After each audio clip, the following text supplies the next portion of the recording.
ఫ్యాక్టరీలు తెస్తామంటే వద్దంటారు, పరిశ్రమలు పెడతామంటే వద్దంటారు, రోడ్లు వేస్తామంటే వద్దంటారు, RRR కడతామంటే వద్దంటారు, బ్రాహ్మణ వెళ్ళి పూర్తి చేస్తామంటే వద్దంటారు, ఫార్మా సిటీ కాదు ఫ్యూచర్ సిటీ అంటే వద్దంటారు, మన ఫాక్సికాన్ పెట్టుబడులు తెస్తామంటే వద్దంటారు, మీకు ఇచ్చిన మెడికల్ కాలేజీలు పూర్తి చేస్తామంటే వద్దంటారు.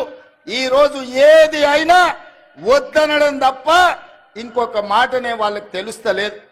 నేను అడుగుతున్నా, ఏది వద్దన్నప్పుడు, భూసేకరణ చేయొద్దన్నప్పుడు, పెట్టుబడులు రావద్దన్నప్పుడు, కాలేజీలు తెరవద్దన్నప్పుడు, ఉద్యోగాలు ఇవ్వద్దన్నప్పుడు, గ్రూప్ 4 పరీక్షలు పెట్టొద్దన్నప్పుడు, గ్రూప్ 1 పరీక్షలు పెట్టొద్దన్నప్పుడు, డిఎస్సి నోటిఫికేషన్ రద్దు చేయమంటే ఏ విధంగా తెలంగాణ రాష్ట్రం ముందుకు వెళ్తుందో తెలంగాణ సమాజం ఆలోచన చేయాలి. ఇయ్యాల పరీక్షలు పెట్టొద్దు, పిల్లలకు ఉద్యోగాలు ఇవ్వద్దు అంటే ఇది తెలంగాణకి క్షేమమా, ఇది తెలంగాణకు మంచిదా?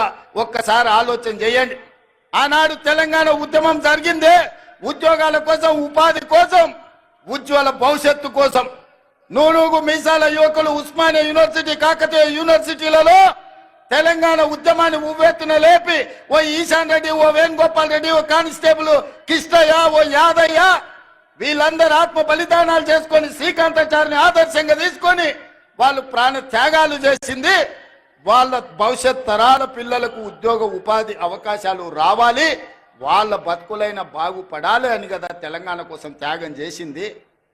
లేకపోతే 1200 మంది ఆత్మ బలిదానాలు చేసుకున్నది మీ కుటుంబంలో 4 ముఖ్యమంత్రులని, 2 మంత్రులను, లేకపోతే రాజ్యసభ సభ్యులను, ఎమ్మెల్సీలను చేయడానికి పిల్లలందరూ ప్రాణత్యాగం చేసిండ్రా? మీ 4 కోసం మీ పిల్లలు త్యాగం చేసిరా? 4 కోట్ల తెలంగాణ ప్రజల కోసం ప్రాణ త్యాగం చేసిండ్రా? నువ్వు ఒక్కసారి ఆత్మ పరిశీలన చేసుకోండి చంద్రశేఖరరావు గారు. ఇవాళ మేము భావిస్తున్నాం 1200 మంది తెలంగాణ బిడ్డల ఆత్మ బలిదానాల పునాదుల మీద ఏర్పడి తెలంగాణ రాష్ట్రం, ఈ తెలంగాణలో ఉండే నిరుద్యోగ రాక్షసిని ఈ రోజు బంధించాలి, నిరుద్యోగ యువకులకు ఉద్యోగాలు ఇచ్చి ప్రయోజకులను చెయ్యాలన్న ఆలోచన ఇవాళ కాంగ్రెస్ పార్టీ చేసింది.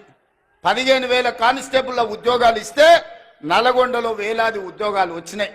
ఇవాళ నేను గర్వంగా నేను తెలంగాణ రాష్ట్ర గడ్డ మీద నుంచి నేను చెప్పదలుచుకున్నా, మొదటి సంవత్సరం ఈ దేశానికి స్వతంత్రం వచ్చినప్పటి నుంచి ఈనాటి వరకు 75 సంవత్సరాలలో ఈ దేశంలో ఏ రాష్ట్రంలో ఏ ముఖ్యమంత్రి, ఏ ప్రభుత్వం మొదటి సంవత్సరంలో 55,143 ఉద్యోగాలు ఇచ్చిన రాష్ట్ర ప్రభుత్వమే లేదు. తెలంగాణలో మా ప్రభుత్వం ఇచ్చింది. లెక్క గట్టి మరీ చెప్తా అసెంబ్లీలో చంద్రశేఖరరావు గారు, శాఖల వారీగా అది వ్యవసాయ శాఖనా, అది లేకపోతే R&B శాఖనా, లేకపోతే పంచాయతీరాజ్ శాఖనా, సాగునీటి పారుదల శాఖనా, మున్సిపల్ శాఖనా, లేకపోతే ఏ శాఖలో, పోలీస్ శాఖనా, మెడికల్ అండ్ హెల్త్ డిపార్ట్మెంటా, శాఖల వారీగా ఇచ్చిన ఉద్యోగాలు ప్రతి ఉద్యోగి పేరు 55,143 ఉద్యోగాలు మేము తెలంగాణలో ఇచ్చిన మొదటి సంవత్సరంలో నేను గర్వంగా ఈ గడ్డ మీద నుంచి నేను చెప్పదలుచుకున్నా.